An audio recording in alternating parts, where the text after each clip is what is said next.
So what is the cost of not getting Singapore PR in time? This is the topic of this presentation, and more specifically I am going to handle two questions, and those are as follows. What is the cost of not getting Singapore PR in time, or the cost of getting your PR processes delayed? So if you are delaying your PR processes, how much you tend to lose over a specific period of time?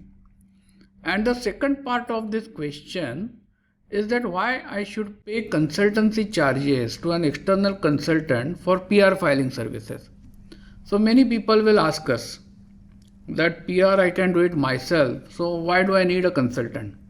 So both these questions I am going to handle here.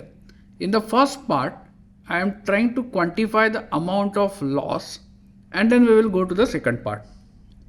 So let's move ahead, and our primary discussion is going to be based on these points, the disadvantages of PR delayed.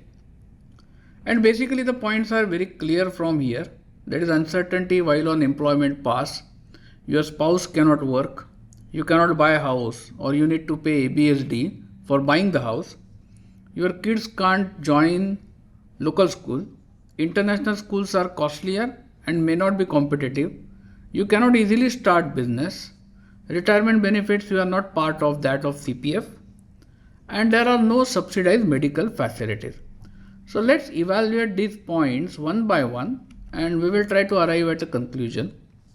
So before we go to each point, what example we are taking? So we are taking an example of a family where there are two kids, husband and wife. Husband is on employment pass, wife and kids are on dependent pass, a typical scenario.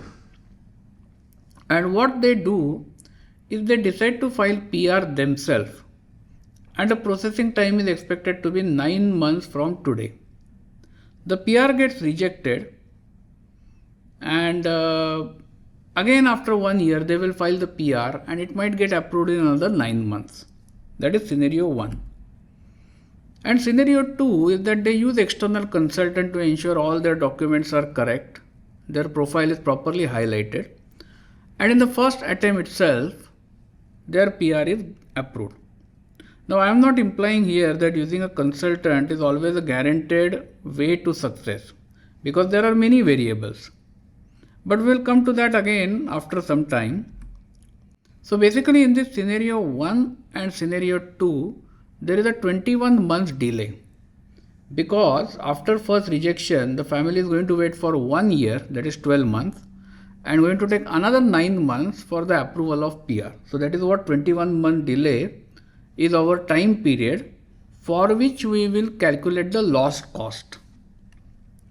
Okay, clear? So let's move ahead, and we will take the first point. Now there is always an uncertainty on employment pass. Now it's very difficult to estimate or quantify how much that uncertainty will matter to you, because you may not have the job. If your job is lost, you may not get another job, especially in this today's corona period, and you may have to go back to your home country. And if you have to go back to your home country and you have previously stayed for 5 years in Singapore, and your kids, spouse, all are comfortable, then it's not going to be easy for you to go back and settle. But I needed to take some kind of basis. So I presume that if there is an uncertainty, and if that uncertainty materializes, it's going to be 3 months salary to be the cost. So if your salary is $10,000, I'll consider this cost to be 30,000 Singapore dollars. You can plug in your salary figures here and calculate for 3 months salary as the cost of that opportunity. Moving on to the next point, while on employment pass, your spouse cannot work. Now there was something called as LOC till 2021, which is called as letter of consent, and dependent pass holders were allowed to work on it. However, in 2021, the rules have been changed, and dependent pass holders cannot work on LOC unless they are into business and they employ certain number of people. So basically, if a dependent pass holder is trying to get a job, it is no more possible. So let's presume that your spouse is professionally educated and the minimum salary he or she can get is 3000 Singapore dollars. And if you multiply by 21 months, it's going to be 63,000 Singapore dollars lost income for you, your spouse, or your family. One more point which is relevant here is that sitting 21 months without a job is not really good. It's the impact on career progression. After that, people are going to say that, oh, you have stayed without a job for so much time, then how we can employ you? Also, the spouse is sitting at home without any job is likely to be unhappy about the state of affairs. So moving on to the next slide then, as an employment pass holder, you cannot buy house or flat, or if you want to buy, you can buy, but you will need to pay ABSD, which is called as additional buyer stamp duty. And the only other option is to stay on rent. Now the ABSD rate was increased to 20% in 2018. So if you are buying a $1 million condo unit, because on employment pass you cannot buy HDB. So if you are buying a condo unit, which normally will cost minimum $1 million, you will have to pay minimum 200,000 additional buyer stamp duty, which is quite high. So I really don't know anybody who has really tried to pay this much money and buy the unit. So the only other option is to continue on paying the rent. Now let's presume here you continue paying rent for 21 months at $3,000 per month, and 60% of which is actually the cost. What I mean to say here, otherwise you could have bought a unit, either HDB or condo, and a part of that installment will go back to the capital repayment, which is your own asset, and a part will go to interest payment. So 60% is that capital part which I am presuming here. And that means for the 21 months, you are going to lose 37,800 Singapore dollars. Moving on to the next slide then, your kids cannot join local schools. Now it has happened that sometimes the kids were denied admission in local school, or if admission was available, it was so inconvenient that it was not worth going there. For example, you are staying in Jurong and a primary school kid got admission in Woodlands. Now that's not really going to work out. Or the school may not be of the repute. Because many Asians who are in Singapore, they normally want their children to go to reputed school.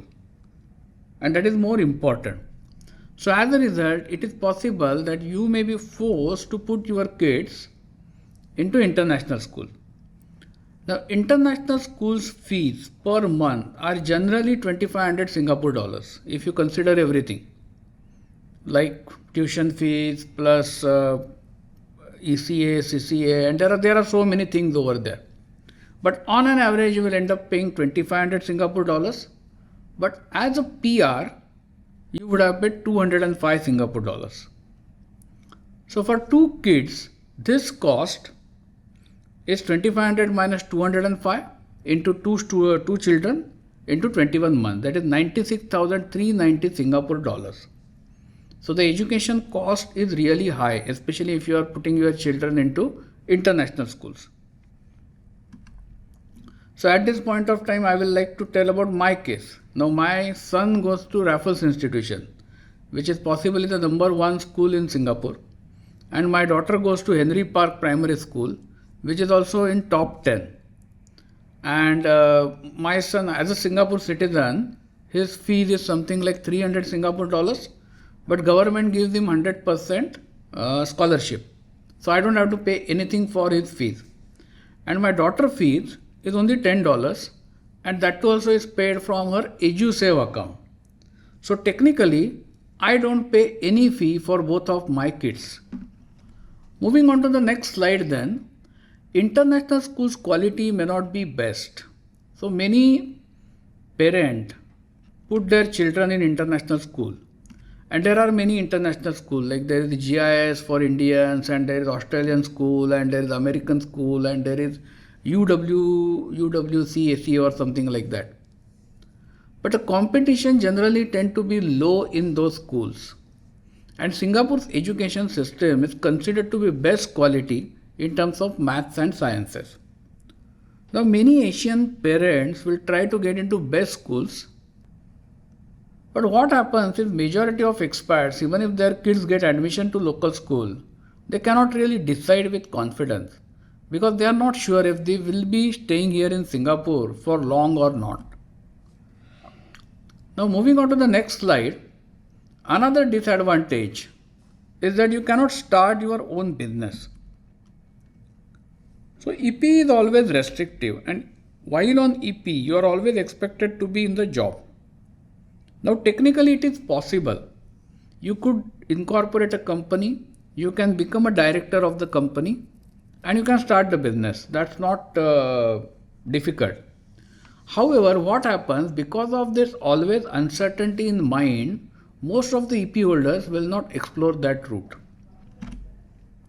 And while it is not easy to really quantify the amount, I just presume a gross figure of $50,000, because any good running business compared to the job will easily make $50,000 or more every year for the owner. So I just put this figure at $50,000. The next point is about no CPF or retirement benefits.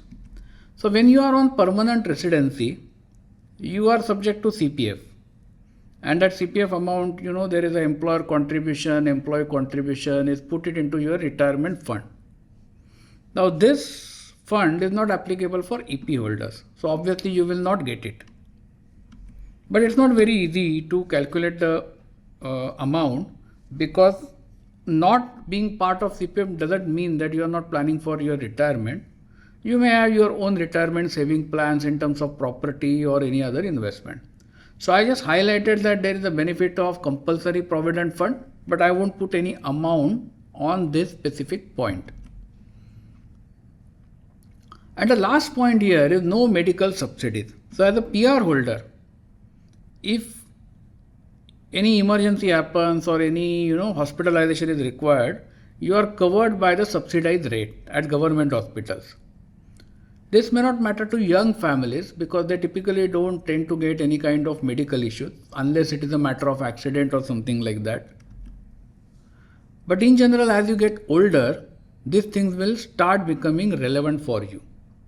So I generally estimate roughly it will be about 5,000 Singapore dollars for that period of 21 months. So here I now summarize all the points which we have talked, and I listed the amount here. So as you see at the last row, the total loss that you incur is 282,190 Singapore dollars by delaying your PR by 21 months. Now each person's situation is different. You may not be interested in starting your own business, or you may not be interested in putting your kids in local education at all, or your spouse may not be interested in working at all. So you will have to customize this for your specific situation. But what my point is, the amount is significant from whatever way you calculate. And with this, now we will come to the second part of this presentation. Why should you consider paying consultant charges for PR filing services? So you now need to understand that there are 30,000 PR slots available every year. And while ICA doesn't give any statistics, more than 150,000 people apply for that. That is 20% approval rate. And cost of not getting a PR is high at 282,000 Singapore dollars. So you will see on one side, you are looking at this loss of $282,000, and on the other side, consultant cost of maybe 4,000-5,000 or maybe 6,000 Singapore dollars. Now it's up to you to decide whether you really want to take this loss or do you really want to pay the consultant and improve your chances. Once again, I am saying that appointing a consultant doesn't necessarily mean that you are going to get 100% because there are so many variables. But at least make efforts to ensure that your document do not have errors, you have highlighted your profile properly, and it has been vetted by the consultant.